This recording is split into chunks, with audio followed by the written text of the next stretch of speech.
Okay, year 8, so we're at a stage where we need to start adding some shapes and patterns in the style of Roy Lichtenstein to make a connection and link to our artist. The reason why we need to use artist work and cultures within our artwork is it's one of the marking criteria for Key Stage 4, and the marking criteria says, can you make connections with the work of others visually? So we should have done our character by now and our title. Some art teachers would get you to colour these in as you go, and some art teachers might be saying, so you just get it fine lined, we're going to add colour at the end. It really actually doesn't matter which way round you do it, but you should be roughly character drawn, title sorted. I like to cut my character out and move him around on the page so I can see where he might be best. Because he's got a flat edge here, I quite like him in this bottom corner. I think that looks quite nice. I could bring him up and overlap my title ever so slightly, but I would need something flat drawn here so he didn't look like he was floating. Right, so just going to quickly draw around my Iron Man. And the reason for this, boys and girls, is because we're going to do a design in the background. And I don't see the point drawing a design if I'm then going to cover it and glue my character on top. So I just don't see any point in doing that. So I'm just going to sketch round little Iron Man here, nice and lightly, so I know not to draw where his body is. And I can just leave that blank. Saves me a bit of time. Work smart, not hard. No, work hard too. Only joking. Right, so there we go. So we know Iron Man needs to be there. I'm going to use my worksheets. I've picked the harder worksheets, the ones that are more complex, because I want to get a really good grade. So I'm going to work with these ones, and I'm going to start to draw shapes in the background. Really important, we draw shapes first, not pattern. So step 1, big bold shapes. Step 2, pattern.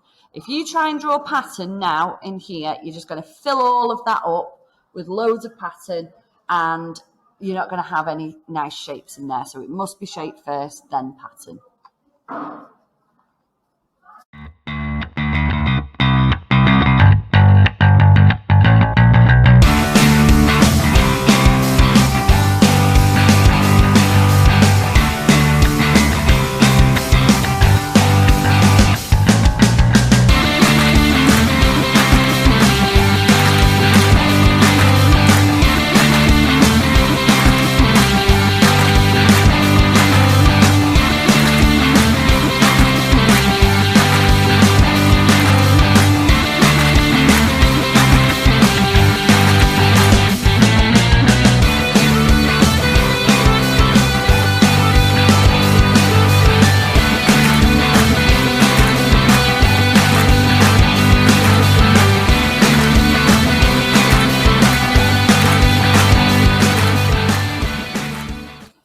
Now I've got all my big shapes in place in the background and I'm happy with it.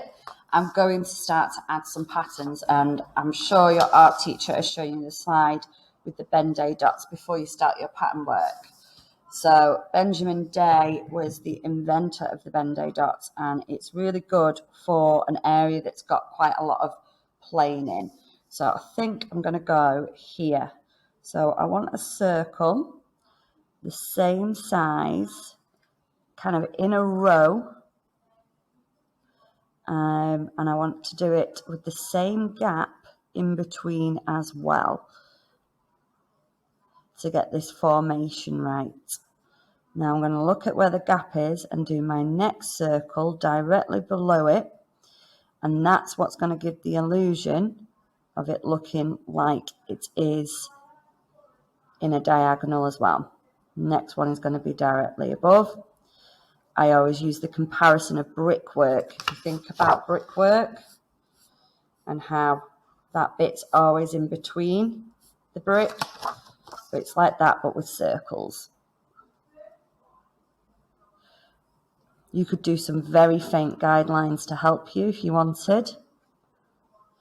They don't touch, and for them to be Benday dots, they must follow this formation, what starts to happen is they're in neat rows on the diagonal as well as the horizontal.